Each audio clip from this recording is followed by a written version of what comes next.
ஆளும் கட்சியின் தமிழ் நாடாளுமன்ற உறுப்பினர்கள் சிலரது செயற்பாடுகள் பொதுவெளியில் கடுமையாக விமர்சிக்கப்பட்டு வருகின்றன.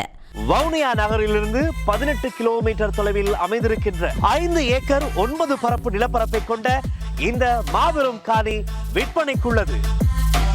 தற்போது அதிகாரத்தில் இருக்கக்கூடிய ஆளும் தேசிய மக்கள் சக்தி அரசாங்கத்தின் அமைச்சர்கள் மற்றும் நாடாளுமன்ற உறுப்பினர்களின் சமகால செயற்பாடுகள் மற்றும் பேச்சுக்கள் பொதுவெளியில் அதிகமாக விமர்சனத்திற்கு உள்ளாகி வருகின்ற போக்கு காணப்படுகின்றது.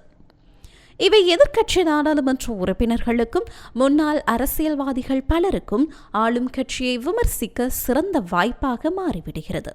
இவ்வாறான நிலையில் அண்மையில் யாழ் மாவட்ட நாடாளுமன்ற உறுப்பினர் இளங்குமரன் சிறிய நீர்க்குழாய் ஒன்றுக்கு திறப்பு விழா நடத்தியிருக்கின்றார். அந்த நீர்க்குழாயை நாடாவட்டி இளங்குமரன் எம்பி திறந்து வைத்த விடயம் அரசியல் பரப்பில் கேலி கிண்டல்களுக்கு வழிவகுத்தது.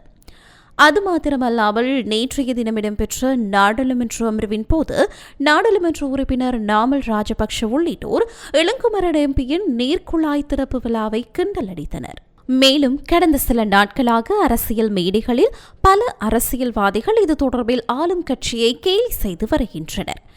இது இவ்வாறு இருக்க அரசாங்கத்தின் கிளீன் ஸ்ரீலங்கா திட்டத்திற்கான நிகழ்வொன்றில் அமைச்சர் சந்திரசேகர் சைக்கிள் டயரை மாணவர்களுக்கு வழங்கி வைத்துள்ளார். இதுவும் தற்போது சமூக வலைதளங்களில் கேலி மற்றும் கிண்டல் பேச்சுகளுக்கு உள்ளாகி வருகின்றது. இதனை தவிர்த்து மலையகத்தை பொறுத்தவரை கடந்த கால அரசியல்வாதிகள் பொதுமக்களிடத்தில் சென்று ஆதரவு கோரும் பொருட்டு அங்குள்ள கோவில்களுக்கு தகரம் வழங்குதல், விளையாட்டுக் கழகங்களுக்கு விளையாட்டு உபகரணங்கள் வழங்குதல் உள்ளிட்ட செயற்பாடுகளில் ஈடுபடுவர். அதையே மிகப்பெரிய சேவையாக காட்டி வாக்கு வங்கியை அதிகரித்துக் கொண்ட அரசியல்வாதிகளும் உண்டு. இருப்பினும் மாற்றத்தை நாடி தேசிய மக்கள் சக்தி அரசாங்கத்திற்கு மக்கள் வாக்களித்தால் அதன் மூலம் தெரிவு செய்யப்பட்ட எம்பிக்களும் தகரம் வழங்கும் மாபெரும் அபிவிருத்தி திட்டத்திலேயே தேங்கி நிற்கின்றமை கவலைக்குரிய விடயம்.